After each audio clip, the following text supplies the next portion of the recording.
ನಮಸ್ಕಾರ. ಆರೋಗ್ಯವೇ ಭಾಗ್ಯ ವಿಶೇಷ ಕಾರ್ಯಕ್ರಮಕ್ಕೆ ಸ್ವಾಗತ. ನಾನು ದಿವ್ಯ ಶ್ರೀದಾಸ್. ಆರೋಗ್ಯವೇ ಭಾಗ್ಯ ಅಂತ ಹೇಳ್ತೀವಿ, ಆದರೆ ಇತ್ತೀಚಿನ ದಿನಗಳಲ್ಲಿ ಆರೋಗ್ಯದ ಸಮಸ್ಯೆ ಬಹಳ ಹೆಚ್ಚಾಗ್ತಾ ಇದೆ. ಅದರಲ್ಲೂ ಕೂಡ ಪ್ರಮುಖವಾಗಿ ಮಹಿಳೆಯರಿಗೆ PCOD ಮತ್ತು ಫೈಬ್ರಾಯ್ಡ್ ಸಮಸ್ಯೆಗಳು ಹೆಚ್ಚಾಗ್ತಾ ಇದೆ. ಹಾಗಾಗಿ ಈ PCOD ಅಂತ ಹೇಳಿದ್ರೆ ಏನು, ಫೈಬ್ರಾಯ್ಡ್ಗೆ ಇರ್ತಕ್ಕಂತಹ ಲಕ್ಷಣಗಳೇನು, ಇದು ಯಾಕೆ ಬರುತ್ತೆ, ಇದರ ಕುರಿತ ಪರಿಣಾಮಗಳು ಹಾಗೆ ಪರಿಹಾರಗಳು ಯಾವುದು ಅನ್ನೋದನ್ನ ಇವತ್ತಿನ ಕಾರ್ಯಕ್ರಮದಲ್ಲಿ ನಮ್ಮ ಜೊತೆಗೆ ಚರ್ಚೆ ಮಾಡಲಿಕ್ಕೆ ಇದ್ದಾರೆ ಡಾಕ್ಟರ್ ಸ್ನೇಹ ಅವರು, ಹೋಮಿಯೋಕೇರ್ ಇಂಟರ್ನ್ಯಾಷನಲ್ ತಜ್ಞ ವೈದ್ಯರು. ಸೊ ಬನ್ನಿ ಇವರ ಕಾರ್ಯಕ್ರಮಕ್ಕೆ ವೆಲ್ಕಮ್ ಮಾಡೋಣ.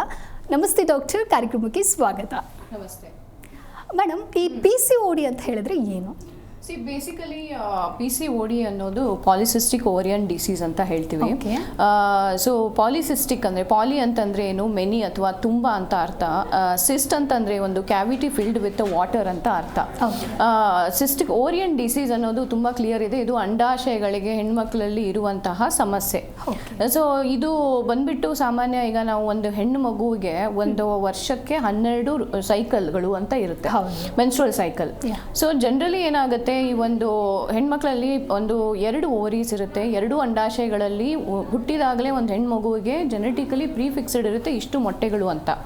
ಸೊ ಅದರಲ್ಲಿ ಒಂದು ಋತುಮತಿ ಆದ ನಂತರ, ಮೆನಾರ್ಕೆ ಅಥವಾ ಮೊದಲನೇ ಮುಟ್ಟು ಶುರು ಆದ ನಂತರ ಏನಾಗುತ್ತೆ, ಯಾವುದಾದ್ರೂ ಐದರ್ ರೈಟ್ ಅಥವಾ ಲೆಫ್ಟ್ ಯಾವುದಾದ್ರೂ ಒಂದು ಓವರೀಸಿಂದ ಒಂದು ಮೊಟ್ಟೆ ಅನ್ನೋದು ಬೆಳೆದು, ಅದು ಇನ್ ಕೇಸ್ ಮದುವೆ ಆದವರು ಮಗುಗೋಸ್ಕರ ಪ್ರಯತ್ನ ಮಾಡೋರಲ್ಲಿ ಪ್ರೆಗ್ನೆನ್ಸಿ ಆಗ್ಬೋದು, ಅಥವಾ ಅದರಲ್ಲಿ ಅದರ್ವೈಸ್ ಏನಾಗುತ್ತೆ ಅದು ಒಂದು ಲ್ಯಾಪ್ಸ್ ಆಗಿ ಹೋಗುತ್ತೆ ಮೊಟ್ಟೆ.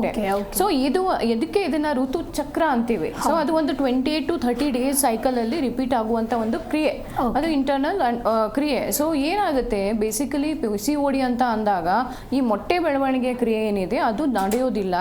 ಏನಾಗುತ್ತೆ, ಚಿಕ್ಕ ಚಿಕ್ಕ ಮೊಟ್ಟೆಗಳು ಇರ್ತಾನೆ, ಅದೇ ಒಂದು ಸೈಜ್ ಅಲ್ಲಿ ಉಡ್ಕೊಂಡ್ಬಿಟ್ಟು ನೀರ್ಗುಳ್ಳೆಯಾಗಿ ಕನ್ವರ್ಟ್ ಆಗಿ ಅಲ್ಲಿ ಓರಿಯಲ್ಲಿ ಟ್ರ್ಯಾಪ್ ಆಗುತ್ತೆ. ಸೊ ಇದನ್ನ ನಾವು ಪಾಲಿಸಿಸ್ಟಿಕ್ ಓರಿಯನ್ ಡಿಸೀಸ್ ಅಥವಾ ಪಾಲಿಸಿಸ್ಟಿಕ್ ಓರಿಯನ್ ಸಿಂಡ್ರೋಮ್ ಅಥವಾ ಕಂಡೀಷನ್ ಅಂತ ಹೇಳಿ ಕರೆಯೋದು. ಸೊ ಸಾಮಾನ್ಯ ಇದು ಮೆನಾರ್ಕೆ ಅಥವಾ ಋತುಮತಿ ಆದ ಡೇ ಇಂದ, ಅಂದರೆ ಮೊದಲನೇ ಮುಟ್ಟಿನಿಂದ ಹಿಡಿದು 30+ ವರೆಗೂ ಮಿಡ್ 30s ಅಲ್ಲಿ ಸಹಜವಾಗಿ ತುಂಬ ಜನರಲ್ಲಿ ಇತ್ತೀಚೆಗೆ ಕಂಡು ಬರ್ತಾ ಇರುವಂಥ ಕಾಮನ್ ಒಂದು ಹೆಣ್ಮಕ್ಳ ಒಂದು ಆರೋಗ್ಯಕ್ಕೆ ಸಂಬಂಧಪಟ್ಟ ಹಾರ್ಮೋನಲ್ ಸಮಸ್ಯೆ ಆಗಿದೆ. ಓಕೆ. ಸೊ ಸಾಕಷ್ಟು ಜನಕ್ಕೆ ಮ್ಯಾಮ್ ಈ PCOD ಅಂತ ಹೇಳಿದ್ರೆ ಗೊತ್ತಾಗೋದಿಲ್ಲ. ಸೊ ಅದಕ್ಕೆ ಇರ್ತಕ್ಕಂತಹ ಸಿಂಪ್ಟಮ್ಸ್ಗಳು ಏನು ಅಂತ? ಸೊ ಇಲ್ಲಿ ಬೇಸಿಕಲಿ ಏನಾಗುತ್ತೆ, ನಾವು ಮೆಡಿಕಲಿ ನೋಡಿದಾಗ, ನಾವು ಲಿಸ್ಟ್ ಮಾಡಿದಾಗ ಯಾವಾಗ ಈ ಕಾಯಿಲೆ ಏನು, ಇದರ ಸಂಪೂರ್ಣವಾದಂಥ ಪ್ಯಾಥೋಫಿಸಿಯಾಲಜಿ ಏನು, ಇದರ ಲಕ್ಷಣಗಳೇನಿರುತ್ತೆ ಅಂತ ಎಲ್ಲ ಒಂದು ರಿಸರ್ಚ್ ಮಾಡಿದಾಗ ಕಂಡು ಬಂದಿರೋದು ಏನಿರುತ್ತೆ, ಹಲವಾರು ಸಿಂಪ್ಟಮ್ಸ್ ಇರುತ್ತೆ. ಸೊ ಬಟ್ ದೆನ್ ಏನೇನಿರುತ್ತಪ್ಪ ಅಂದರೆ, ಮೊದಲನೇದು ಕಂಡು ಬರುವಂಥದ್ದು ಮೋಸ್ಟ್ ಫಾರ್ಮೋಸ್ಟ್ ಅಂತಂದರೆ ಋತುಚಕ್ರದ ಪ್ಯಾಟರ್ನಲ್ಲಿ ವೇರಿಯೇಷನ್ಸ್ ಅನ್ನೋದು ಆಗ್ತಾ ಇರುತ್ತೆ. ಯಾವ ಥರ ವೇರಿಯೇಷನ್, ಈಗ ನಾನು ಹೇಳಿದೆ ಒಂದು ಹೆಣ್ಣು ಮಗುವಿಗೆ ಒಂದು ವರ್ಷಕ್ಕೆ 12 ಸೈಕಲ್ಲು ಕಂಪಲ್ಸರಿ ಇರ್ತದೆ. ಅದರಲ್ಲಿ ಒಂದು ಮೆಥಡ್ ಇರುತ್ತೆ, ಒಂದು ಸೈಕಲ್ ಮತ್ತು ಮತ್ತೊಂದು ಸೈಕಲ್ ಮಧ್ಯೆ ಒಂದು 28ರಿಂದ 30 ದಿನಗಳ ಗ್ಯಾಪ್ ಇರಬೇಕು. ಬ್ಲೀಡಿಂಗ್ ಅನ್ನೋದು ಒಂದು 2ರಿಂದ 3 ಅಥವಾ 3ರಿಂದ 4 ದಿನ ಇರಬೇಕು, ತಾನಾಗೆ ನಿಲ್ಲಬೇಕು. ಸೊ ಯಾವುದೇ ರೀತಿಯ ಅತಿಯಾದ ತೀವ್ರವಾದಂಥ ನೋವು ಅನ್ನೋದು ಕಾಣಬಾರ್ದು, ಪ್ಲೆಸೆಂಟ್ ಪೀರಿಯಡ್ಸ್ ಅನ್ನೋದು ಆಗ್ತಾ ಇರಬೇಕು. ಬಟ್ ದೆನ್ ಏನಾಗುತ್ತೆ, ಈ ಎಲ್ಲ ಪ್ಯಾಟರ್ನಲ್ಲೂ ಏನೋ ಕೆಲವೊಂದು ಹೆಣ್ಮಕ್ಳಲ್ಲಿ ಸಮಸ್ಯೆ ಅನ್ನೋದು ಕಾಣ್ತಿರುತ್ತೆ. ಫಸ್ಟ್ ಥಿಂಗ್ ಏನು, ಮುಟ್ಟು 10, 12 ಅಥವಾ ಒಂದೊಂದು ಸತಿ ಒಂದು ತಿಂಗಳಿಗೆ 2 ಸತಿ ಬರುವಂಥದ್ದು, ಬಂದರೆ ಒಂದು ವಾರ 10 ದಿನದವರೆಗೆ ಬ್ಲೀಡಿಂಗ್ ಆಗುವಂಥದ್ದು. ಅಂದರೆ ಋತುಚಕ್ರದ ಪ್ಯಾಟರ್ನಲ್ಲಿ ವ್ಯತ್ಯಾಸ ಆಗುತ್ತೆ. ಬ್ಲೀಡಿಂಗ್ ಅನ್ನೋದು ಕರೆಕ್ಟಾಗಿ ಆಗದೇನೆ ಅತಿಯಾದ ದಿನಗಳವರೆಗೆ ಆಗಿ ನಿಲ್ಲಿಸುವುದಕ್ಕೆ ಔಷಧಿ ತಗೊಳ್ಳುವಂಥ ಏನು ತೊಂದರೆ ಆಗ್ತಾ ಇರುತ್ತೆ. ಜೊತೆಗೆ ಒಬ್ಬೊಬ್ಬರಲ್ಲಿ ಅತಿ ತೀವ್ರವಾದಂತಹ ನೋವು ಕಾಣುವಂಥದ್ದು. ಆಮೇಲೆ ಒಬ್ಬೊಬ್ಬರಲ್ಲಿ ಏನಾಗುತ್ತೆ, ಒಂದು ಮುಟ್ಟು ಮತ್ತು ಮತ್ತೊಂದು ಮುಟ್ಟಿನ ನಡುವೆ ಆವಾಗವಾಗ ಮಧ್ಯೆ ಸ್ಪಾಟಿಂಗ್ ಅಥವಾ ಡಿಸ್ಚಾರ್ಜ್ ಅಥವಾ ಬ್ಲೀಡಿಂಗ್ ಅನ್ನೋದು ಆಗ್ತಾ ಇರುತ್ತೆ. ಸೊ ಈ ಒಂದು ಪ್ಯಾಟರ್ನ್ ಆಗುವಂಥದ್ದು, ಇಂಥ ಒಂದು ಸಮಸ್ಯೆ ಅನ್ನೋದು ಲಕ್ಷಣವಾಗಿ ಕಂಡು ಬರ್ತಾ ಇರುತ್ತೆ. ಸೊ ಇನಿಷಿಯಲಿ ಮುಟ್ಟಿನಲ್ಲಿ ವೇರಿಯೇಟ್ ಅನ್ನೋದು, ಮುಟ್ಟಿನ ಪ್ಯಾಟರ್ನಲ್ಲಿ ವೇರಿಯೇಷನ್ಸ್ ಅನ್ನೋದು, ಇರ್ರೆಗ್ಯುಲಾರಿಟಿ ಅಥವಾ delay in cycle, early cycles, ಈ ಥರದ್ದು ಯಾವುದೇ ಒಂದು ಪ್ಯಾಟರ್ನ್ ಅನ್ನೋದು ಕಾಣ್ಬೋದು. ಅದರ ಜೊತೆಗೆ ಸಾಮಾನ್ಯ ಕೆಲವೊಮ್ಮೆ ದಪ್ಪ ಹಾಕೊಂಡು ಹೋಗ್ತಾರೆ. ಸ್ವಲ್ಪ ಜನರಲಿ ಆರಾಮಾಗಿ ನಾರ್ಮಲ್ ಹೆಲ್ದಿ ವೇಟ್ ಇರುವಂಥವರು ಸಡನ್ ಆಗಿ ಏನಾಗುತ್ತೆ, ಮುಟ್ಟಿನ ವೇರಿಯೇಷನ್ಸ್ ಜೊತೆಗೆ ತುಂಬ ದಪ್ಪ ಹಾಕೊಂಡು ಹೋಗುವಂಥದ್ದು. ದಪ್ಪ ಆಗೋದ್ರ ಜೊತೆಗೆ ಏನಾಗುತ್ತೆ, ಅವರು ನಾನು ಎಲ್ಲ ನಾರ್ಮಲೇ ತಿಂತೀನಿ, ಆದರೂ ಯಾಕೋ ಸಡನ್ ಆಗಿ ನನ್ನ ಬಾಡಿ ವೇಟ್ ತುಂಬ ಜಾಸ್ತಿ ಆಗಿದೆ, ಎಲ್ಲ ರೀತಿ ಎಕ್ಸಸೈಸು ಡಯಟು ಮಾಡ್ತಾ ಇದ್ದೀನಿ, ವೇಟ್ ಮಾತ್ರ ಕಡಿಮೆ ಆಗ್ತಿಲ್ಲ ಅಂತ ಹೇಳ್ತಾರೆ. ಸೊ ಈ ತರದ್ದು ಒಂದು ಪ್ಯಾಟರ್ನ್ ಜನರಲಿ ಎಲ್ಲ ಹೆಣ್ಮಕ್ಳು ಚೆಕ್ಗೆ ಹೋಗೋದೇ ಯಾವಾಗ ಈ 2 ಲಕ್ಷಣ ಜಾಸ್ತಿ ಕಂಡಾಗ. So this is one pattern. ಆಮೇಲೆ ಹೇರ್ ಕೂದಲು ಉದುರುವಂಥದ್ದು, ಮೊಡವೆಗಳಾಗುವಂಥದ್ದು, ಮುಖದ ಮೇಲೆ ಕೂದಲು ಬರುವಂಥದ್ದು, ಈ ತರದ ಕೆಲವೊಂದು ಲಕ್ಷಣಗಳು ಸಹಜವಾಗಿ ನಾವು PCOD ಅನ್ನುವಂಥ ಸಮಸ್ಯೆ ಇರಬಹುದೇನೋ ಅನ್ನೋದಕ್ಕೆ ಇದೆಲ್ಲ ಸಿಂಪ್ಟಮ್ಸ್ಗಳು ಅಂತ ಹೇಳ್ತಾರೆ. ಓಕೆ. ಸೊ ನೀವು ರೀಸನ್ಸ್ಗಳನ್ನ ಹೇಳ್ತಾ ಇದ್ರಿ PCODಗೆ. ಸೊ ಪ್ರಮುಖ ಕಾರಣಗಳು ಯಾವುದು ಅಂತ ಹೇಳೋದು? ಪ್ರಮುಖ ಕಾರಣ ಅಂದ್ರೆ ಈ ಒಂದು ಮುಟ್ಟಿನ ಕ್ರಿಯೆಯನ್ನ ಹ್ಯಾಂಡಲ್ ಮಾಡಲಿಕ್ಕೆ ನಮ್ಮ ದೇಹದಲ್ಲಿ ಏನಿದೆ ಒಂದು ಹಾರ್ಮೋನಲ್ ಪ್ಯಾನಲ್ ಇದೆ. 5 ಇಂದ 6 ಹಾರ್ಮೋನ್ಸ್ ಇರುತ್ತೆ. Oestrogen, progesterone, follicle stimulating hormone, luteinising hormone, prolactin, testosterone ಒಂದು ಅಂಶವರೆಗೂ ಇರಬೇಕು ಹೆಣ್ಮಕ್ಳಲ್ಲಿ. ಸೊ ಎಲ್ಲ ಹಾರ್ಮೋನ್ಗಳು ಒಂದೊಂದು ಫೇಸಲ್ಲಿ ಒಂದೊಂದು ರೀತಿಯಾಗಿ ಹೆಚ್ಚು ಕಡಿಮೆ ಏರಿಳಿತಾಗಿ ನಮ್ಮ ಮುಟ್ಟಿನ ಕ್ರಿಯೆ ನಡೆಸ್ಕೊಡ್ಲಿಕ್ಕೆ ಅನುಕೂಲ ಮಾಡ್ತಿರುತ್ತೆ. ಸೊ ಈ ಹಾರ್ಮೋನಲ್ ಬ್ಯಾಲೆನ್ಸಿಂಗಲ್ಲಿ ಇಂಬ್ಯಾಲೆನ್ಸ್ ಅನ್ನೋದು ಆದಾಗ ನಮ್ಗೆ ಏನಾಗುತ್ತೆ, ಅಂಡಾಶಯಗಳಲ್ಲಿ ಈ ಥರದ ಒಂದು ಡಿಸ್ಟರ್ಬೆನ್ಸ್ ಅನ್ನೋದು ಶುರುವಾಗುತ್ತೆ. ಇನ್ನು ಈ ಹಾರ್ಮೋನಲ್ ಇಂಬ್ಯಾಲೆನ್ಸ್ ಆಗಲಿಕ್ಕೆ ನಮ್ಮ ರುಟೀನಲ್ಲಿ ಕಂಡುಬರುವಂತಹ ಟ್ರಿಗರಿಂಗ್ ಫ್ಯಾಕ್ಟರ್ಸ್ಗಳು, ಅದಕ್ಕೆ ಕಾರಣಗಳು ಅಂತ ಬರೋದಾದರೆ, ಒಂದು ನಮ್ಮ ಒಂದು ಲೈಫ್ ಸ್ಟೈಲ್ ಇಶ್ಯೂಸು, ನಮ್ಮ ಒಂದು ಆಹಾರ ಪದ್ಧತಿ ಆಗಿರ್ಬೋದು, ನಿದ್ರೆಯ ವೇರಿಯೇಷನ್ಸ್ಗಳು, ನಿದ್ರಾಹೀನತೆ ಆಗಿರ್ಬೋದು, ಅತಿಯಾದ ಸೆಡೆಂಟರಿ ಲೈಫ್ ಸ್ಟೈಲ್ ಆಗಿರ್ಬೋದು, ಅತಿಯಾದ ಆಲ್ರೆಡಿ ನಿಮ್ಮ ದೇಹ ತೂಕ ಜಾಸ್ತಿ ಇದ್ದಾಗ, ಆಲ್ರೆಡಿ ನಿಮ್ಮಲ್ಲಿ ಬೇರೆ ಹಾರ್ಮೋನ್ಗಳಾದ ಥೈರಾಯ್ಡ್ ಆಗಿರ್ಬೋದು, ಬೇರೆ ಗ್ರೋತ್ ಹಾರ್ಮೋನ್ ಇಶ್ಯೂಸ್ ಆಗಿರ್ಬೋದು, ಪಿಟ್ಯೂಟರಿ ಗ್ಲ್ಯಾಂಡ್ ರಿಲೇಟೆಡ್ ಸಮಸ್ಯೆಗಳಾಗಿರ್ಬೋದು, ಇವೆಲ್ಲ ದೈಹಿಕವಾದ ಕಾರಣಗಳು. ಮತ್ತು ಹೆರಿಡೇಟರಿ ರೀಸನ್ಸು, ಅನುವಂಶೀಯವಾಗಿ ಬಂದಾಗ. ಅದರ ನಂತರ ಬರುವಂಥದ್ದೇ ಇದು ದೈಹಿಕ ಮತ್ತು ನಿಮ್ಮ ರುಟೀನ್ ಕಂಡೀಷನ್ಸ್ ಆದರೆ ಮನಸ್ಥಿತಿ ಅನ್ನೋದು ಕೂಡ ಇತ್ತೀಚೆಗೆ ಹಾರ್ಮೋನಲ್ ಇಂಬ್ಯಾಲೆನ್ಸ್ ಆಗಲಿಕ್ಕೆ ತುಂಬ ಕಾಮನ್ ರೀಸನ್ ಆಗಿದೆ. ಸೊ ಇದು ಒಂದು ಕಾಮನ್ ಕಾಸಸ್. ನಾವು ಜನರಲಿ ಒಬ್ಬರಲ್ಲಿ PCOD ಬಂದಾಗ ಹಿಸ್ಟ್ರಿ ಅಂತ ತಗೊಂಡಾಗ ಐದರ್ ಫಿಸಿಕಲ್ ರೀಸನ್ಸ್ ಇರುತ್ತೆ, ಅಥವಾ ಹೆರಿಡೇಟರಿ ಇರುತ್ತೆ, ಅಥವಾ ಲೈಫ್ ಸ್ಟೈಲ್ ಇಶ್ಯೂಸ್ ಇರುತ್ತೆ, ಅಥವಾ ಮನಸ್ಸಿನ ಸಮಸ್ಯೆಗಳಿರುತ್ತೆ. ಸೊ ಡಾಕ್ಟರ್, PCOD ಏನು ಅಂತ ಹೇಳಿ ನೀವು ತಿಳಿಸ್ಕೊಟ್ಟಿದ್ದೀರಾ. ಸೊ ಫೈಬ್ರಾಯ್ಡ್ ಅಂತ ಹೇಳಿದ್ರೆ ಬೇಸಿಕಲಿ ಫೈಬ್ರಾಯ್ಡ್ ಅನ್ನೋ ಅಂಥದ್ದು ಕೂಡ ಹೆಣ್ಮಕ್ಳ ಒಂದು ಗರ್ಭಚೀಲಕ್ಕೆ ಸಂಬಂಧಪಟ್ಟಂತ ಸಮಸ್ಯೆ. ಈ PCOD ಬಂದ್ಬಿಟ್ಟು ಏನಾಗುತ್ತೆ, ಓವರೀಸ್ಗೆ ಸಂಬಂಧಪಟ್ಟಂಥದ್ದು. ಬಟ್ ಈ ಫೈಬ್ರಾಯ್ಡ್ ಅನ್ನೋದು ಗಡ್ಡೆಗಳು ಅಂತ ಏನು ಹೇಳ್ತೀವಿ, ಇದು ಸಾಮಾನ್ಯ ಗರ್ಭಚೀಲಕ್ಕೆ, ಗರ್ಭಕೋಶಕ್ಕೆ ಅಥವಾ ಯೂಟ್ರಸ್ಗೆ ಸಂಬಂಧಪಡುವಂಥದ್ದು. ಇವು ಏನಾಗ್ತವೆ ಅಂತಂದ್ರೆ ಗಂಟುಗಳ ಥರ tumours, but they are not cancerous. So non cancerous ಇರುತ್ತೆ, ಬಿನೈನ್ ಅಂತ ಹೇಳ್ತೀವಿ. ಬಿನೈನ್ ಅಂತಂದ್ರೆ ಕ್ಯಾನ್ಸರಸ್ ಟೆಂಡೆನ್ಸಿ ಇಲ್ಲ. ಸೊ ಅವುಗಳು ಏನಾಗುತ್ತೆ, ನಿಮ್ಮ ಗರ್ಭಚೀಲದ ಒಳಗೆ ಇರ್ಬೋದು, ಅದರ ವಾಲಲ್ಲಿ ಇರ್ಬೋದು, ಅದರ ಹೊರಗಡೆ ಇರ್ಬೋದು. ಸೊ ಈ ಥರ 3 ವಿಧವಾಗಿರುತ್ತೆ, ಇಂಟ್ರಾಮ್ಯೂರಲ್, ಸಬ್ಸೀರೋಸಲ್, ಮತ್ತು ಆ ಥರದ್ದು ಒಂದು ಪ್ಯಾಟರ್ನ್ ಇದ್ದಾಗ ಇವುಗಳನ್ನು ನಾವು ಕಾಮನ್ಲಿ ಎಲ್ಲಿ ನೋಡ್ತೀವಿ. ಈಗ ನಾನು ಹೇಳಿದೆ PCODಯನ್ನು ನಾವು ಸಹಜವಾಗಿ ಮೊದಲನೇ ಮುಟ್ಟು ಆದ ಮೆನಾರ್ಕೆ ಏಜಿಂದ ಹಿಡಿದು mid-30s ಅಲ್ಲಿ ನೋಡ್ಬೋದು. ಬಟ್ ದೆನ್ ಸಹಜವಾಗಿ ಫೈಬ್ರಾಯ್ಡ್ ಟೆಂಡೆನ್ಸಿ ಅರ್ಲಿಯರ್ ಡೇಸಲ್ಲಿ ಹೇಗಿರ್ತಾ ಇತ್ತು ಅಂತಂದರೆ ಬಿಟ್ವೀನ್ mid-30s to mid-40s ಸ್ವಲ್ಪ ಕಾಮನ್ಲಿ ಕಂಡು ಬರ್ತಾ ಇತ್ತು. ಆಫ್ ಲೇಟ್ ಏನಾಗಿದೆ, ಸರ್ಟನ್ ಪರ್ಸೆಂಟೇಜ್ ರೇರ್ಲಿ ನಾವು mid-20s ಅಲ್ಲೂ ಕೂಡ ಹೆಣ್ಮಕ್ಳಲ್ಲಿ ಈ ಫೈಬ್ರಾಯ್ಡ್ ಅನ್ನೋದನ್ನು ಕಾಣಕ್ಕೆ ಶುರುವಾಗಿದೆ. ತುಂಬ ಕಾಮನ್ ಆಗಿ ಬರ್ತಾ ಇದೆ, ಪರ್ಸೆಂಟೇಜ್ ಅನ್ನೋದು ಸ್ವಲ್ಪ ಜಾಸ್ತಿ ಆಗ್ತಿದೆ. ಸೊ PCODಗೂ ಫೈಬ್ರಾಯ್ಡ್ಗೂ ಇರುವಂತಹ ಒಂದು ಡಿಫ್ರೆನ್ಸ್ ಏನು ಅಂದರೆ, ಅದು ಓವರೀಸ್ಗೆ ಸಂಬಂಧಪಟ್ಟದ್ದಾಗುತ್ತೆ, ಇದು ಏನಾಗುತ್ತೆ ಗರ್ಭಚೀಲಕ್ಕೆ ಸಂಬಂಧಪಟ್ಟದ್ದಾಗುತ್ತೆ. ಸೊ ಬಟ್ ಎರಡೂ ಡಿಸ್ಟರ್ಬೆನ್ಸನ್ನು ಕ್ರಿಯೇಟ್ ಮಾಡೋದೇ ಆದರೆ ಕೆಲವೊಂದು ಸೆಟ್ ಆಫ್ ಸಿಂಪ್ಟಮ್ಸ್ ನಾವು ಇಬ್ಬರಲ್ಲೂ ಏನಾಗುತ್ತೆ ಅಂತ, 2 ಕೇಸಸಲ್ಲಿ ಏನಾಗುತ್ತೆ ಅಂದರೆ ಈಗ ಕಾಲರ್ ಇದ್ದಾರೆ, ಮತ್ತೆ ಮಾತನಾಡೋಣ PCOD ಫೈಬ್ರಾಯ್ಡ್ ಅಂದ್ರೆ ಏನು ಅಂತ ಹೇಳಿ. ಸೊ ಈಗ ಕಾಲ್ನಲ್ಲಿ ಜಾಯಿನ್ ಆಗಿದ್ದಾರೆ ಶಿವಮ್ಮ ಅಂತ ಹೇಳಿ. ಎಲ್ಲಿಂದ ಕರೆ ಮಾಡ್ತಾ ಇದ್ದೀರಾ ಶಿವಮ್ಮ? ನಾವು ಹಿರಿಯರಿಂದ ಮೇಡಮ್. ಓಕೆ, ಡಾಕ್ಟರ್ ಇದ್ದಾರೆ, ಮಾತನಾಡಿ. ಹೇಳಿ ಶಿವಮ್ಮ ಅವರೇ. ಮೇಡಮ್ ಅವರೇ, ನಮ್ಮ ಪಾಪಿ 3 ತಿಂಗಳು ಡೇಟ್ ಆಗಲಿಲ್ಲ, ಅದಕ್ಕೆ ಚೆಕ್ ಮಾಡಿದೀವಿ. ಪಾಸಿಟಿವ್ ಇದೆಯಮ್ಮ, ನೆಗೆಟಿವ್ ಇದೆಯಾ? ಇಲ್ಲ ಮೇಡಮ್ ಅವರೇ, ನೆಗೆಟಿವ್ ಇಲ್ಲ, ಏನಿಲ್ಲ. ಅದಕ್ಕೆ ಮೊನ್ನೆ ಡಾಕ್ಟರ್ ತೋರಿಸಿದ್ವಿ. ಅದಕ್ಕೆ ಬ್ಲಡ್ ವೇರಿಯೇಷನ್ ಆಗುತ್ತಮ್ಮ, ಆ ಥರ ಗರ್ಭ ನಿಂತಿಲ್ಲ ಅಂತ ಹೇಳಿದ್ರು ಮೇಡಮ್. ಓಕೆ. ಸೊ ನಿಮ್ಗೆ ಎಷ್ಟು ವಯಸ್ಸೀಗ? ನಮ್ದೆಲ್ಲ ಮಗಳದು ಮೇಡಮ್ ಅವರೇ. ನಿಮ್ಮ ಮಗಳಿಗೇನೆ ಎಷ್ಟು ವಯಸ್ಸಮ್ಮ? 24. ಓಕೆ. ಇದು ಮೊದಲ ಸಾರಿ ಈ ತರ ಆಗಿದ್ದ, ಅಥವಾ ಅವಾಗವಾಗ ಸ್ವಲ್ಪ ಮುಟ್ಟು ಬರದೇ ಇರೋದು, ಡಿಸ್ಟರ್ಬ್ ಆಗೋದು ಆಗ್ತಿತ್ತ ಅವರಲ್ಲಿ? ಮೊದಲನೇ ಸರಿ ಮೇಡಮ್ ಅವರೇ, ಇನ್ನು ಮದುವೆಗೆ 9 ತಿಂಗಳಾಗಿದೆ. ಓಕೆ. ಸೊ ಇದು ಸ್ವಲ್ಪ ಸಮಸ್ಯೆ, ನಾನು ಆಗ್ಲೇ ಹೇಳ್ತಿದ್ದಂಗೆ ಹಾರ್ಮೋನ್ ಸಂಬಂಧಪಟ್ಟಂತ ಸಮಸ್ಯೆ ಆಗಿರುತ್ತೆ. ಅದಕ್ಕೆ ತಕ್ಕನಾಗೆ PCOD ಏನಾದ್ರು ಆಗಿದೆಯಾ ಅಂತ ಒಂದು ಸ್ಕ್ಯಾನಲ್ಲಿ ಕ್ಲಾರಿಟಿ ಸಿಗುತ್ತೆ. ಸ್ಕ್ಯಾನಲ್ಲಿ ನಾರ್ಮಲ್ ಬಂದರೂ ಕೂಡ ಕೆಲವೊಂದು ಸತಿ ಹಾರ್ಮೋನಲ್ ಇಂಬ್ಯಾಲೆನ್ಸಸ್ ಅನ್ನೋದು ಟ್ರಿಗರ್ ಆಗ್ತಾ ಇರುತ್ತೆ. ಸೊ ಈಗ ನಿಮಗೆ ಹತ್ತಿರದ ಹೋಮಿಯೋಕೇರ್ ಶಾಖೆ ಎಲ್ಲಿದೆ ನೋಡಿ, ಅಲ್ಲಿ ವಿಸಿಟ್ ಮಾಡಿ. ಇದಕ್ಕೆ ಚಿಕಿತ್ಸೆ ಬೇಕಮ್ಮ. ಫಸ್ಟ್ ಮಗುಗೋಸ್ಕರ ಪ್ರಯತ್ನ ಮಾಡೋಕ್ಕಿಂತ ಮುಂಚೆ ಯಾಕೆ ಮುಟ್ಟು ಬರ್ತಾ ಇಲ್ಲ, ಮುಟ್ಟಿನ ಡಿಲೇ ಯಾಕಾಯಿತು, ಹಾರ್ಮೋನ್ ಪ್ರಾಬ್ಲಮ್ ಏನಿದೆಯಾ, ಈ ಥರ ಎಲ್ಲ ಸ್ವಲ್ಪ ನೋಡಿಕೊಂಡು, ಯಾಕಂದರೆ ಈ ಥರ ಆದಾಗ ಮೊಟ್ಟೆ ಬರಲ್ಲ. ಆ ಥರ ಇದ್ದಾಗ ಮೊಟ್ಟೆ ಬಂದಿಲ್ಲ ಅಂದರೆ ಹೆಲ್ದಿ ಪ್ರೆಗ್ನೆನ್ಸಿ ಆಗಲ್ಲ. ಸೊ ಮೊದಲು ಪ್ರೆಗ್ನೆನ್ಸಿಗಿಂತ ಈ ಪ್ರಾಬ್ಲಮ್ಗೆ ಕರೆಕ್ಟಾಗಿ ಔಷಧಿ ತೊಗೊಂಡು ಸರಿ ಮಾಡಿಕೊಂಡ್ರೆ ಆರಾಮಾಗಿ ಅವ್ರಿಗೆ ಹೆಲ್ದಿ ಪ್ರೆಗ್ನೆನ್ಸಿ ಆಗಲಿಕ್ಕೆ ಎಲ್ಲ ಅವಕಾಶ ಇರುತ್ತೆ. ಬಟ್ ಅದನ್ನ ನೆಗ್ಲೆಕ್ಟ್ ಮಾಡಬೇಡಿ, ಚಿಕಿತ್ಸೆ ತೊಗೊಳ್ಳಿ ಅಮ್ಮ, ವಿಸಿಟ್ ಮಾಡಿ, ಕನ್ಸಲ್ಟ್ ಮಾಡಿ. Okay, thank you Shivamma. Doctor, ಈಗ ಫೈಬ್ರಾಯ್ಡ್ ಬಗ್ಗೆ ಹೇಳ್ತಾ ಇದ್ರಿ, ಫೈಬ್ರಾಯ್ಡ್ ಅಂದ್ರೆ ಏನು ಅಂತ ತಿಳಿಸ್ಕೊಟ್ರಿ. ಸೊ ಅದಕ್ಕೆ ಇರ್ತಕ್ಕಂತಹ ಪ್ರಮುಖ ಕಾರಣಗಳು ಬೇಸಿಕಲಿ ಏನಿದೆ, ನಾವೀಗ PCOD ಅನ್ನುವಂಥ ವಿಷಯದಲ್ಲಿ ನಾವು ಕಾರಣಗಳನ್ನ ಹಾರ್ಮೋನಲ್ ಇಂಬ್ಯಾಲೆನ್ಸಸ್ ಅಂತ ತಗೊಂಡ್ವಿ, ಅನುವಂಶೀಯ ಕಾರಣಗಳು ಅಂತ ತಗೊಂಡ್ವಿ. ಬಟ್ ದೆನ್ ಈ ಫೈಬ್ರಾಯ್ಡ್ಗೆ ಇದೇ ಒಂದು ಕಾರಣ ಅಂತ ಯಾವುದೇ ರೀತಿ ಏನು ರೀಸನನ್ನು ಫೈಂಡ್ ಔಟ್ ಮಾಡ್ಲಿಕ್ಕಾಗಿಲ್ಲ. But then there are certain theories ಪ್ರಕಾರ ಏನಿದೆ, ಇದು ಜನರಲಿ ಒಂದು ರೀತಿಯಾದಂಥ ದೇಹದ ಒಂದು ಟೆಂಡೆನ್ಸಿ. ಎಲ್ಲರಲ್ಲೂ ಎಲ್ಲ ಹೆಣ್ಮಕ್ಳಲ್ಲೂ ನಾವು ಫೈಬ್ರಾಯ್ಡ್ ನೋಡಲ್ಲ. Of course certain major percentage of females ಅಲ್ಲಿ ನೋಡ್ತೀವಿ. ಸೊ ಅದ್ರ ಹಿಂದೆ ಒಂದು ಸ್ಟ್ರಾಂಗ್ ರೀಸನ್ ಬಂದು ಹೆರಿಡೇಟ್ರಿ ಆದರೆ, ಇನ್ನೊಂದು ನಾವು ಕ್ಲಿನಿಕಲಿ ನೋಡೋ ಅಂಥದ್ದು ಬಂದ್ಬಿಟ್ಟು ನಮ್ಮ ಒಂದು ಅತಿಯಾದ stress factors, improper lifestyles. So generally ಯಾವಾಗ you are emotionally extremely under negative sustained stresses, certain major ಕೇಸಸಲ್ಲಿ ನಾವು ನೋಡಿರುವಂಥದ್ದೇನು ಫೈಬ್ರಾಯ್ಡ್ ಇಶ್ಯೂಸ್ ಅನ್ನೋದು ಕಂಡು. ಬಿಕಾಸ್ ಅದು ಒಂದು ರೀತಿ ಎಕ್ಸ್ಟ್ರಾ ಗ್ರೋತು. ಸೊ ಅದ್ರ ಹಿಂದೆ ಒಂದು ಇರ್ಬೋದು ರೀಸನ್ ಅನ್ನೋದು ಎಕ್ಸ್ಟ್ರೀಮ್ ಈಸ್ಟ್ರೋಜನ್ ಸಪೋರ್ಟ್ ಅನ್ನೋದು. ಆ ಥರ ಇದ್ದಾಗ ಕೆಲವೊಂದು ಸತಿ ಏನಾಗುತ್ತೆ, ನಿಮ್ಮಲ್ಲಿ ಫೈಬ್ರಾಯ್ಡ್ಗಳು ಆಗಲಿಕ್ಕೆ ಅದೇ ಅವಕಾಶ ಕೊಡುತ್ತೆ ಅನ್ನೋದು. ಎಕ್ಸ್ಟ್ರೀಮ್ ಹಾರ್ಮೋನಲ್ ಟ್ರೀಟ್ಮೆಂಟ್ಸ್ ಆಗಿರ್ಬೋದು, ಇವೆಲ್ಲ ಏನಾಗುತ್ತೆ ಟ್ರಿಗರಿಂಗ್ ಫ್ಯಾಕ್ಟರ್ ಆಗಿ ಕಾರಣ ಆಗುತ್ತೆ. ಇದೀಗ ಮತ್ತೊಬ್ರು ಕಾಲರ್ ಇದ್ದಾರೆ, ಶಿಲ್ಪಾ ಅಂತ ಹೇಳಿ. ಎಲ್ಲಿಂದ ಕರೆ ಮಾಡ್ತಾ ಇದ್ದೀರಾ ಶಿಲ್ಪಾ? ಧ್ವನಿ ಕೇಳಿಸ್ತಾ ಇದೆಯಾ? ಎಲ್ಲಿಂದ ಕರೆ ಮಾಡ್ತಾ ಇದ್ದೀರಾ? ಹಲೋ ಹಲೋ, ನಮಸ್ತೆ ಮೇಡಮ್. ಎಲ್ಲಿಂದ ಕಾಲ್ ಮಾಡ್ತಾ ಇದ್ದೀರಾ? ನಾವು ಬ್ಯಾಂಗ್ಳೂರಿಂದ. ಓಕೆ, ಡಾಕ್ಟರ್ ಇದ್ದಾರೆ, ಮಾತನಾಡಿ. ಓಕೆ, ಹೇಳಿ ಶಿಲ್ಪಾ ಅವರೇ. ಡಾಕ್ಟರ್ ಹೇಳಿ ಅಮ್ಮ, ಹೇಳಿ. ಅದು ನಮ್ಗೆ ಇವಾಗ 15 ಇಯರ್ಸ್ ಆಗಿದೆ. ಓಕೆ, ಬಟ್ ಪೀರಿಯಡ್ ಟೈಮಲ್ಲಿ ತುಂಬಾ ಹೊಟ್ಟೆ ನೋವು ಬರ್ತಿರುತ್ತೆ. ಓಕೆ.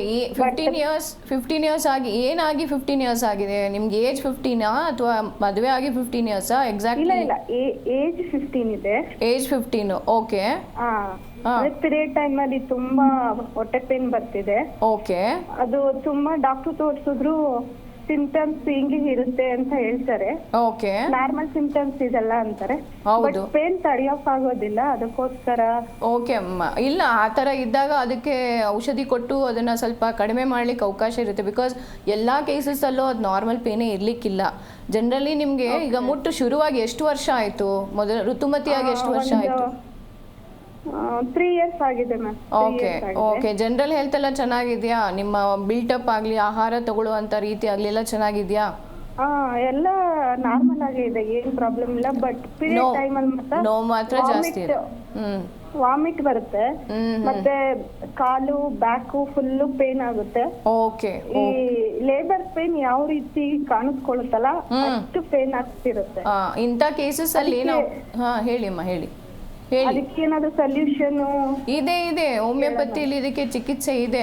ಜನರಲಿ ಏನಿರುತ್ತೆ, ಡಿಸ್ಮೆನೋರಿಯಾ ಅಂತೀವಿ ನಾವು ಇದನ್ನ. ಕಂಜೆಸ್ಟಿವ್ ಮತ್ತೆ ಸ್ವಲ್ಪ ಮಟ್ಟಿಗಿನ ಏನೋ ನಾರ್ಮಲಿ ಒಂದು ಸ್ವಲ್ಪದ ಮಟ್ಟಿಗೆ ಯುಟ್ರೈನ್ ಕಾಂಟ್ರಾಕ್ಷನ್ನು ಮುಟ್ಟಾದಾಗ ಸಹಜ. ಬಟ್ ನಿಮ್ಗೆ ಆಗ್ತಿರೋದು ಸ್ವಲ್ಪ ತೀವ್ರ ಪ್ರಮಾಣದ್ದು. ಸೊ ಮೆಂಬ್ರನಸ್ ಡಿಸ್ಮೆನೋರಿಯಾ ಇರ್ಬೋದು, ಕಂಜೆಸ್ಟಿವ್ ಇದ್ದಿರ್ಬೋದು. ಆ ಡಿಸ್ಮೆನೋರಿಯಾ ಹಿಂದೆ ಕೆಲವೊಂದು ಸತಿ ಸಿಂಪಲ್ ಪೆಲ್ವಿಕ್ ಇನ್ಫೆಕ್ಷನ್ಸ್ಗಳಿದ್ದಿರ್ಬೋದು. 15 ಇಯರ್ಸ್ ಆದರೂ ಕೂಡ ಇತ್ತೀಚಿನ ದಿನದಲ್ಲಿ ಹೆಣ್ಮಕ್ಳಲ್ಲಿ ಏನಾಗುತ್ತೆ, ಸ್ವಲ್ಪ ಸಣ್ಣ ಪುಟ್ಟದ ಸೋಂಕುಗಳಿರುತ್ತೆ.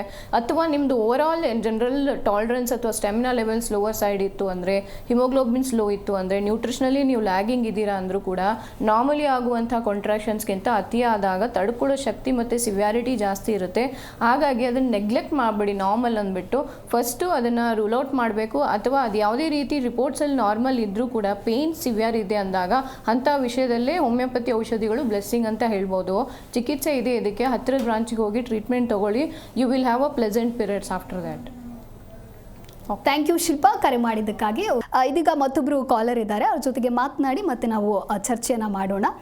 ಸಹನಾ, ಧ್ವನಿ ಕೇಳಿಸ್ತಾ ಇದೆಯಾ? ಎಲ್ಲಿಂದ ಕರೆ ಮಾಡ್ತಾ ಇದ್ದೀರಾ? ಮೇಡಮ್, ನಾವು ಕಾನಪುರದಿಂದ ಕಾಲ್ ಮಾಡ್ತಾ ಇರೋದು. ಓಕೆ, ಡಾಕ್ಟರ್ ಇದ್ದಾರೆ, ನಿಮ್ಮ ಸಮಸ್ಯೆಯನ್ನು ಹೇಳ್ಬೋದು. ಹೇಳಿ ಸಹನಾ ಅವರೇ. ಮೇಡಮ್, ನಮಗೆ PCOD ಸಮಸ್ಯೆ ಇದೆ ಅಂತ ಹೇಳ್ತಿದ್ದಾರೆ. ನಮಗೆ PCOD ಇದೆ ಅಂತ ಹೇಳಿ 22 ಇಯರ್ಸ್ ಮೇಡಮ್. ನಮಗೆ ಓಕೆ. ಇರ್ರೆಗ್ಯುಲರ್ ಪೀರಿಯಡ್ಸ್ ಆಯ್ತಿದೆ ಮೇಡಮ್. 4 ಮಂತ್ಸ್ ಆಗಿದೆ, ಇನ್ನೂ ಪೀರಿಯಡ್ ಆಗಿಲ್ಲ. Okay, okay, okay. So basically PCOD already existing disease ಇದೆ ನಿಮ್ಮಲ್ಲಿ. ಮೆನ್ಸ್ಟ್ರುಯೇಷನ್ ರೆಗ್ಯುಲರಾಗಿ ಆಗ್ತಿಲ್ಲ. ಸೊ ಆಲ್ರೆಡಿ ಅದು ಒಂದು ಔಷಧಿ ಮತ್ತು ಟ್ರೀಟ್ಮೆಂಟ್ ಕೇಳ್ತಾ ಇರುವಂಥ ಸಿಚುವೇಶನ್ಸು. ಬರೀ ಮುಟ್ಟು ಬರಲಿಕ್ಕೆ ಅಥವಾ ವಿಡ್ರಾವಲ್ ಬ್ಲೀಡಿಂಗ್ ಆಗಲಿಕ್ಕೆ ಯಾವುದೇ ರೀತಿಯಾದ ಹಾರ್ಮೋನ್ ತೊಗೊಂಡ್ರು ಕೂಡ ಅದು ಒನ್ ಸೈಕಲ್ ಬಂದು ಸ್ಟಾಪ್ ಆಗುತ್ತೆ. ಬಟ್ ನಿಮಗೆ ಮತ್ತೆ ಮುಂದುವರೆದ ನಾರ್ಮಲೈಸ್ ರೆಗ್ಯುಲರೈಸ್ ಸೈಕಲ್ ಆಗಬೇಕು, PCOD ರೆಕ್ಟಿಫೈ ಆಗಬೇಕು, ಅದಕ್ಕೆ ಸ್ವಲ್ಪ ರೆಗ್ಯುಲರ್ ಟ್ರೀಟ್ಮೆಂಟ್ ಬೇಕಾಗುತ್ತೆ. ಹೋಮಿಯೋಪತಿ ಔಷಧಿ ಹಾರ್ಮೋನ್ಸ್ ಇರಲ್ಲ, ಅದರಲ್ಲಿ ಒಳ್ಳೆ ರಿಸಲ್ಟ್ ಇದೆ. ಬಂದು ನೀವು ಹತ್ತಿರದ ಬ್ರಾಂಚಲ್ಲಿ ಕನ್ಸಲ್ಟ್ ಮಾಡಿ, ಡೆಫಿನೆಟ್ಲಿ ನಿಮಗೆ ನಾರ್ಮಲೈಸ್ ಆಗುತ್ತೆ ಸಮಸ್ಯೆ. ಓಕೆ, ಥ್ಯಾಂಕ್ ಯು ಸಹನಾ ಅವರೇ ಕರೆ ಮಾಡಿದ್ದಕ್ಕಾಗಿ. ಮೇಡಮ್, ಫೈಬ್ರಾಯ್ಡ್ ಬಗ್ಗೆ ನಾವು ಮಾತಾಡ್ತಾ ಇದ್ದೀವಿ. ಸೊ ಪ್ರಮುಖ ಕಾರಣಗಳು ಏನು ಅಂತ ಹೇಳಿ ನೀವು ತಿಳಿಸ್ಕೊಟ್ಟಿದ್ದೀರಾ. ಸೊ ಅದಕ್ಕೆ ಇರ್ತಕ್ಕಂತಹ ಸಿಂಪ್ಟಮ್ಸ್ಗಳು ಯಾವುದು? ಓಕೆ, ಸೊ ಬೇಸಿಕಲಿ ಸಿಂಪ್ಟಮ್ ಅಂತ ಬಂದಾಗ ಸ್ವಲ್ಪ ಜನರಲಿ ಏನಾಗುತ್ತೆ, ಅಲ್ಲಿ ಪೇಯ್ನ್ ಅನ್ನೋದು ಸ್ವಲ್ಪ ಜಾಸ್ತಿ ಇರುತ್ತೆ. ಪೇಯ್ನ್ ಅನ್ನೋದು ಬರೀ ಬ್ಲೀಡಿಂಗ್ ಪೀರಿಯಡ್ ಅಲ್ಲದೆ ಬೇರೆ ಒಂದು ದಿನಗಳಾದಂಥ ಓಲೇಷನ್ ಪೀರಿಯಡ್ ಇರ್ಬೋದು, ಮಿಡ್ ಸೈಕಲ್ ಟೈಮಲ್ಲಿ ಆಗಿರ್ಬೋದು, ಅಥವಾ ಬಿಫೋರ್ ಗೆಟ್ಟಿಂಗ್ ಸೈಕಲ್ ಆಗಿರ್ಬೋದು. ಅವಾಗ ಸ್ವಲ್ಪ ಪೇಯ್ನ್ ಅನ್ನೋದು ಕ್ರ್ಯಾಂಪ್ ಸೆನ್ಸೇಷನ್ ಇಂದ ತುಂಬ ಸಿವಿಯರ್ ಪೇಯ್ನ್ವರೆಗೂ ಇರುತ್ತೆ. ಪೇಯ್ನ ಜೊತೆಗೆ because if it is like ಸ್ವಲ್ಪ ದೊಡ್ಡದಾದಂಥ ಫೈಬ್ರಾಯ್ಡ್ ಇತ್ತು ಅಂದಾಗ, ಇಂಟರ್ನಲ್ ಕ್ಯಾವಿಟಿಲಿ ಇದೆ ಅಂದ್ಕೊಳ್ಳಿ ಅಥವಾ ಎಕ್ಸ್ಟರ್ನಲ್ ಇದೆ ಅಂದ್ಕೊಳ್ಳಿ, ಹಾಗಿದ್ದಾಗ ಸ್ವಲ್ಪ ಪ್ರೆಷರ್ ಸಿಂಪ್ಟಮ್ಸ್ ಆಗಿ ಅಸೋಸಿಯೇಟೆಡ್ ನಾವು ಕೆಲವೊಮ್ಮೆ ಯೂರಿನರಿ ಇನ್ಕಾಂಟಿನೆನ್ಸ್ ಅಥವಾ ತುಂಬ ಫ್ರೀಕ್ವೆಂಟ್ ಯೂರಿನೇಷನ್ ಆಗುವಂಥದ್ದು, ಡಿಸ್ಕಂಫರ್ಟ್ ಆಗುವಂಥದ್ದು ಅದನ್ನು ನೋಡ್ತೀವಿ. ಕೆಲವೊಂದು ಸಂದರ್ಭದಲ್ಲಿ ಬ್ಲೀಡಿಂಗ್ ವೇರಿಯೇಷನ್ಸ್ ಹೆಣ್ಮಕ್ಳಲ್ಲಿ ಕಾಣುತ್ತೆ. ತುಂಬ ತೀವ್ರವಾದ ಬ್ಲೀಡಿಂಗ್ ಆಗೋದು, simple bleeding, normal discharges, intermediate cycle ಸ್ಪಾಟಿಂಗಿಂದ ಹಿಡಿದು ಅತಿ ಸಿವಿಯರ್ ವಾರಗಟ್ಟಲೆ ಅಥವಾ ತಿಂಗಳುಗಟ್ಟಲೆ ಕೆಲವೊಂದು ಹೆಣ್ಮಕ್ಳು ಸ್ಟಾಪೇಜ್ ಮೆಡಿಸಿನ್ ತೊಗೊಂಡಾಗ ನಿಲ್ಲುತ್ತೆ. ಬಟ್ ದೆನ್ ಏನಾಗುತ್ತೆ, ಮತ್ತೆ ಬ್ಲೀಡಿಂಗ್ ಅನ್ನೋದು ಕಾಣೋಕ್ಕೆ ಶುರುವಾಗುತ್ತೆ. ಡಿಸ್ಫಂಕ್ಷನಲ್ ಪ್ಯಾಟರ್ನ್ ಆಫ್ ಬ್ಲೀಡಿಂಗ್ ಅಂತ ಹೇಳ್ತೀವಿ. ಆ ಥರದ ಒಂದು ಕಂಡೀಷನ್ಸನ್ನು ನೋಡ್ತೀವಿ. ಸೊ ಮೇನು ಪೇನ್ ಆಗುವಂಥದ್ದು, ಹೆವಿನೆಸ್ ಕಾಣುವಂಥದ್ದು, ಬ್ಲೋಟಿಂಗ್ ಸೆನ್ಸೇಷನ್ನು, ಕೆಲವೊಮ್ಮೆ ಬ್ಲಾಡರ್ ಸಿಂಪ್ಟಮ್ಸು, ಕೆಲವೊಮ್ಮೆ ಕಾನ್ಸ್ಟಿಪೇಟೆಡ್ ಸಿಂಪ್ಟಮ್ಸ್ಗಳು if it is very bigger size and pressure impact ಇದೆ ಅಂದಾಗ. ಇನ್ನು ಕೆಲವೊಂದು ಸಂದರ್ಭದಲ್ಲಿ ಏನಾಗುತ್ತೆ, ವೇರಿಯೇಷನ್ನು ಬ್ಲೀಡಿಂಗ್ ಪ್ಯಾಟರ್ನ್ ಕಾಣುವಂಥದ್ದು. ಓಕೆ, ಸೊ ಮತ್ತೆ ಮಾತನಾಡೋಣ. ಕಾಲರ್ ರೆಡಿ ಇದ್ದಾರೆ. ಸುನಂದಾ ಅವರು ಎಲ್ಲಿಂದ ಕರೆ ಮಾಡ್ತಾ ಇದ್ದೀರಾ ಮೇಡಮ್? ಮೇಡಮ್, ನಾವು ಇಲ್ಲಿ ಬೆಂಗಳೂರಿಂದಲೇ ಕಾಲ್ ಮಾಡ್ತಾ ಓಕೆ, ಡಾಕ್ಟರ್ ಇದ್ದಾರೆ, ನಿಮ್ಮ ಸಮಸ್ಯೆಯನ್ನು ಹೇಳ್ಕೊಳ್ಳಿ. ಹೇಳಿ ಸುನಂದಾ ಅವರೇ. ನಮಸ್ತೆ ಅಮ್ಮ, ಹೇಳಿ. ಮೇಡಮ್, ಅದು ನಾವು ಮಂತ್ಲಿ ಪೀರಿಯಡ್ ಆದಾಗ ತುಂಬಾ ಪೇಯ್ನ್ ಇದೆ ಮೇಡಮ್, ಹೊಟ್ಟೆ ತುಂಬಾ ಪೇಯ್ನ್ ಬರುತ್ತೆ. ಓಕೆ, ಎಷ್ಟು ಮತ್ತೆ ಬ್ಲೀಡಿಂಗ್ ಆಗ್ಬೇಕಾದ್ರೆ ಫಸ್ಟ್ ಡೇ ಇರಲ್ಲ, ಸೆಕೆಂಡ್ ಡೇ ಸ್ವಲ್ಪ ಗೆಡ್ಡೆ ಹೋಗುತ್ತೆ. ಸ್ಕ್ಯಾನ್ ಎಲ್ಲ ಮಾಡ್ತಿದ್ದಕ್ಕೆ ಅದು ಗರ್ಭಕೋಶ ಉಲ್ಟಾ ಇದೆ ಅಂತ ಹೇಳಿದ್ದಾರೆ. ಓಕೆ. ಇದು ಆ್ಯಕ್ಚುಲಿ ಇದು ಸ್ಟ್ರಕ್ಚರಲ್ ಇಶ್ಯೂಸ್ ಇತ್ತು ಅಂತಂದರೆ ಒಂದು ಕರೆಕ್ಷನ್ ಸರ್ಜಿಕಲ್ ಇಂಟರ್ವೆನ್ಷನ್ ಬೇಕಾಗುತ್ತೆ. ಫಸ್ಟ್ ಥಿಂಗ್ ಏನು ಮಾಡಿ ಅಮ್ಮ, ನಿಮ್ಮದು ರಿಪೋರ್ಟ್ ನೋಡಬೇಕಾಗತ್ತೆ ನಾವು. ಸೊ ಅದು ಯಾವ ಥರದಾದಂಥ ಇನ್ವರ್ಷನ್ ಇದೆಯಾ ಅಥವಾ ರೆಟ್ರೋವರ್ಟೆಡ್ ಇದೆಯಾ, ಏನು ಕಂಡೀಷನ್ಸಲ್ಲಿದೆ ಯೂಟ್ರಸ್ಸು, ಗರ್ಭಚೀಲದ ಒಳಪದ್ರ ಹೇಗಿದೆ, ಪ್ಲಸ್ ಏನು ನಾಳಗಳು ಹೇಗಿದೆ, ಅಂಡಾಶಯಗಳು ಹೇಗಿದೆ, ಇದೆಲ್ಲ ಸ್ವಲ್ಪ ನೋಡಿ. ಅದೇನಾದರೂ ಸ್ಟ್ರಕ್ಚರಲ್ ಕರೆಕ್ಷನ್ಗೆ ಸರ್ಜರಿ ಅನ್ನೋ ಥರದ ನೆಸೆಸಿಟಿ ಇದೆಯಾ, ಅದು ಔಷಧಿ ದ್ವಾರ ಸರಿ ಹೋಗ್ಬೋದಾ, ಅದು ಎರಡೂ ನೋಡಿ ನಿಮಗೆ ಗೈಡ್ ಮಾಡ್ಲಿಕ್ಕೆ ಅನುಕೂಲ ಆಗುತ್ತೆ. ಫಂಕ್ಷನಲ್ಲಿ ಏನೇ ವೇರಿಯೇಷನ್ಸ್ ಇದ್ದರೂ ಅದಕ್ಕೆ ಹೋಮಿಯೋಪತಿ ಔಷಧಿ ಖಂಡಿತವಾಗ್ಲೂ ನಿಮಗೆ ಎಲ್ಲ ರೀತಿ ಅನುಕೂಲ ಮಾಡುತ್ತೆ. ಬಟ್ ಸ್ಟ್ರಕ್ಚರಲ್ ಕರೆಕ್ಷನ್ ಅಂತ ಬೇಕಾದಾಗ ಕೆಲವೊಮ್ಮೆ ಇಂಟರ್ವೆನ್ಷನ್ ಆಫ್ ಸರ್ಜರಿ ಬೇಕಾಗುತ್ತೆ. ಒಂದು ಕೆಲಸ ಮಾಡಿ, ಪ್ರೆಸೆಂಟ್ ರಿಪೋರ್ಟ್ ಯಾವುದಿದೆ ಅದು ತಗೊಂಡು ನಮ್ಮ ಹತ್ತಿರದ ಬ್ರಾಂಚಿಗೆ ನೀವೇನು ಮಾಡಿ, ನಿಮ್ಗೆ ಯಾವ್ದು ಹತ್ತಿರ ಆಗುತ್ತೆ ಅಲ್ಲಿ ಭೇಟಿ ಮಾಡಿ. ನಿಮ್ಗೆ ಎಕ್ಸ್ಪರ್ಟ್ ಡಾಕ್ಟರ್ಸ್ ಇರ್ತಾರೆ, ಸಂಪೂರ್ಣವಾಗಿ ಗೈಡ್ ಮಾಡ್ತಾರೆ. ಓಕೆ, ಥ್ಯಾಂಕ್ ಯು ಸುನಂದಾ ಕರೆ ಮಾಡಿದ್ದಕ್ಕಾಗಿ. ಮೇಡಮ್, ಈ ಫೈಬ್ರಾಯ್ಡ್ ಮತ್ತು PCOD ಸಮಸ್ಯೆಗಳು ಇದೆ ಅಂತ ಹೇಳಿದಾಗ ಒಂದ್ಸಲ ಟ್ರೀಟ್ಮೆಂಟ್ ತಗೊಂಡ ತಕ್ಷಣ ಮತ್ತೆ ಹಾಸ್ಪಿಟ್ಲಿಗೆ ಹೋಗಬಾರ್ದಪ್ಪ, ಮತ್ತೆ ಟ್ರೀಟ್ಮೆಂಟ್ಗಳನ್ನ ತಗೊಳ್ಬಾರ್ದಪ್ಪ, ಅಲ್ಲಿ ಕ್ಯೂರ್ ಆಗಿಬಿಡ್ಲಿ ಅನ್ನೋದು ಇರುತ್ತೆ. ಸೊ ನಿಮ್ಮ ಹೋಮಿಯೋಪತಿಯಲ್ಲಿ ಯಾವ ರೀತಿಯ ಒಂದು ಟ್ರೀಟ್ಮೆಂಟ್ಗಳನ್ನ ನೀವು ಕೊಡ್ತೀರಾ? ಸೊ ಅದರಿಂದ ಸಾಲ್ವ್ ಆಗುತ್ತಾ? ಖಂಡಿತ, ನೀವೇನು ಹೇಳಿದ್ರಲ್ಲ ಅದೇ ಥರ ಎಕ್ಸ್ಪೆಕ್ಟೇಷನ್ ಇರೋದು ಎಲ್ಲ ಪೇಷಂಟ್ಸ್ಗೂ ಕಾಮನ್. ಸೊ ಆ ಥರದ ಎಕ್ಸ್ಪೆಕ್ಟೇಷನ್ ಇರುವಂಥ ರಿಸಲ್ಟೇ ನಮ್ಮ ಹೋಮಿಯೋಪತಿ ಔಷಧಿಯಲ್ಲಿ, ಎಸ್ಪೆಷಲಿ ಹಾರ್ಮೋನಲ್ ರಿಲೇಟೆಡ್ ಕಂಡೀಷನ್ಸು. ಈಗ ಫೈಬ್ರಾಯ್ಡಲ್ಲಿ ಹೆಂಗಿರುತ್ತೆ, ಒಂದು ಬಂದಿದೆ ನಿಮಗೆ, ಸೀಡ್ಲಿಂಗ್ ಇದೆಯಾ, ದೊಡ್ಡದಿದೆಯಾ, ಚಿಕ್ಕದಿದೆಯಾ, ಅದನ್ನು ನೀವು ಏನು ಮಾಡ್ತೀರಾ, ಸರ್ಜರಿ ದ್ವಾರ ರೆಕ್ಟಿಫೈ ಮಾಡ್ತೀರಾ, ತೆಗಿತೀರಾ. ಬಟ್ ದೆನ್ ನಿಮ್ಮ ದೇಹದಲ್ಲಿ ಆ ಥರ ಒಂದು ಗೆಡ್ಡೆಗಳು ಬರುವ ಟೆಂಡೆನ್ಸಿ ಇದ್ದಾಗ ಮತ್ತೆ ಬರ್ಬೋದು. ಸೊ ಅಲ್ಲಿ ಏನಾಗುತ್ತೆ, ಹೋಮಿಯೋಪತಿ ಔಷಧಿ ಫಸ್ಟ್ ಬಂದಿರೋದನ್ನು ಸರಿ ಮಾಡಲಿಕ್ಕೆ ಒಂದು ಸೈಜ್ವರೆಗೂ ಪ್ಲಸ್ ರಿಕರೆನ್ಸಿ ಆಗದಂಗೆ ಏನಾಗುತ್ತೆ, ಈ ಔಷಧಿ ಅನ್ನೋದು ಸ್ಟಾಪೇಜ್ ಮಾಡುತ್ತೆ. ಅದು ಏನು ಜೆನೆಟಿಕ್ ಬ್ಲಾಕೇಜ್ ಅಂತ ಹೇಳ್ತೀವಿ, ಆ ಥರದನ್ನು ಕರೆಕ್ಟ್ ಮಾಡುತ್ತೆ. ಒಂದು PCOD ಕೇಸಸಲ್ಲೂ ಅಷ್ಟೇ, ಇದು ಬರೀ ಸಿಸ್ಟ್ಗಳನ್ನ ಕರೆಕ್ಟ್ ಮಾಡಲ್ಲ, ಆ ಥರದ ಔಷಧಿಗಳಲ್ಲ, ಇದು ಕಂಪ್ಲೀಟ್ಲಿ ರೆಕ್ಟಿಫೈ ಮಾಡುತ್ತೆ. ಹಾರ್ಮೋನಲ್ ಪ್ಯಾನಲ್ ಸರಿ ಮಾಡಿ ನಿಮ್ಮ ಒಂದು ಸಿಸ್ಟ್ಗಳು ಕೂಡ ರೆಕ್ಟಿಫೈ ಆಗಲಿಕ್ಕೆ ಪರ್ಮನೆಂಟ್ ಸೊಲ್ಯೂಷನ್ ಆಗಿ ಸಹಾಯ ಮಾಡುತ್ತೆ. ಓಕೆ. ಇದೀಗ ಮತ್ತೊಬ್ರು ಕಾಲರ್ ರೆಡಿ ಇದ್ದಾರೆ. ಧ್ವನಿ ಕೇಳಿಸ್ತಾ ಇದೆಯಾ? ನಮಸ್ತೆ.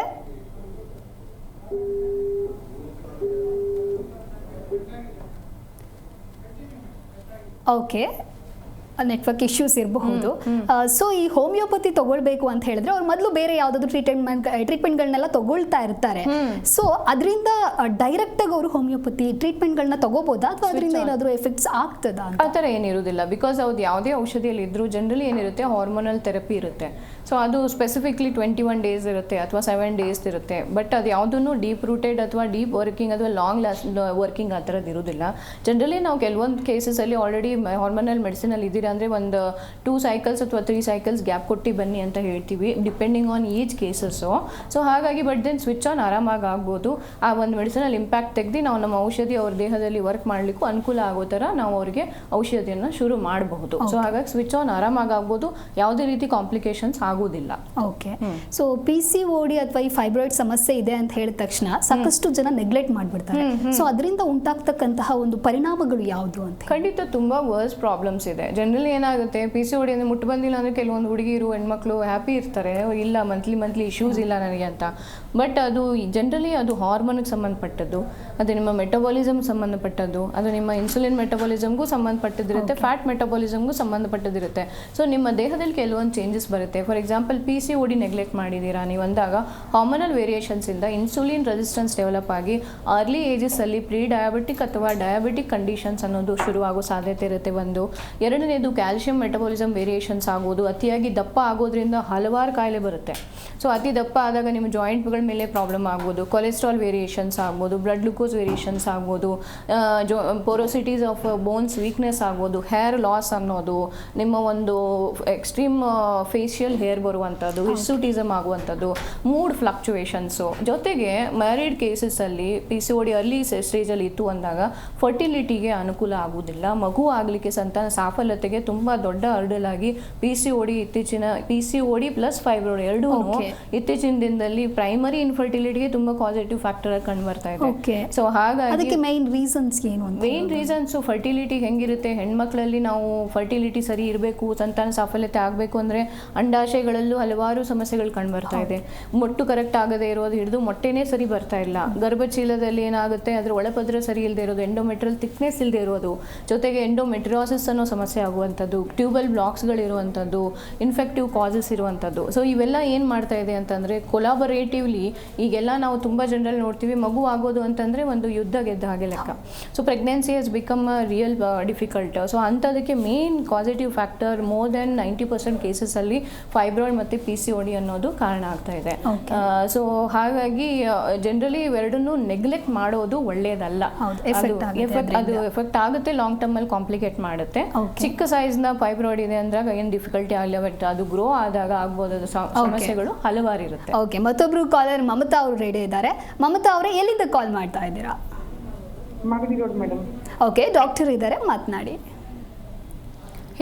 ಹೇಳಿ ಮಮತಾ ಅವರೇ. ಮೇಡಮ್, ನನಗೆ PCOD ಪ್ರಾಬ್ಲಮ್ ಇದೆ. Okay ma'am. ಮತ್ತೆ PCOD ಪ್ರಾಬ್ಲಮ್ ಇತ್ತು, ಆದ್ರೆ ಅದ ನಾರ್ಮಲ್ ಆಗಿ 1 ಮಂತ್ ಹಂಗೆ ಪೀರಿಯಡ್ಸ್ ಆಗಿ ಮಗು ಆಗಿದೆ. ಓಕೆ ಅಮ್ಮ. ಮಗು ಆಗಿ 2 years ಆಯ್ತು. ಆಮೇಲೆ ಒಂದು 3-4 ಮಂತ್ ಪೀರಿಯಡ್ಸ್ ಆದ್ರೆ ಮತ್ತೆ ಇವಾಗ ಪೀರಿಯಡ್ಸ್ ಆಗ್ತಾ ಇಲ್ಲ ಮೇಡಮ್. ಓಕೆ. ಈ ಮಧ್ಯೆ ನಿಮ್ಗೆ ಏನಾದ್ರು ಟೆಸ್ಟ್ಗಳು ಅಥವಾ ಸ್ಕ್ಯಾನ್ ಏನಾದ್ರು ತಗೊಂಡಿದ್ರಾ? ಮಗುಗೆ ಏನಾದ್ರು ಹಾಲು ಕುಡಿಸ್ತಾ ಇದ್ದೀರಾ? ಇಲ್ಲ ಮೇಡಮ್. ಓಕೆ.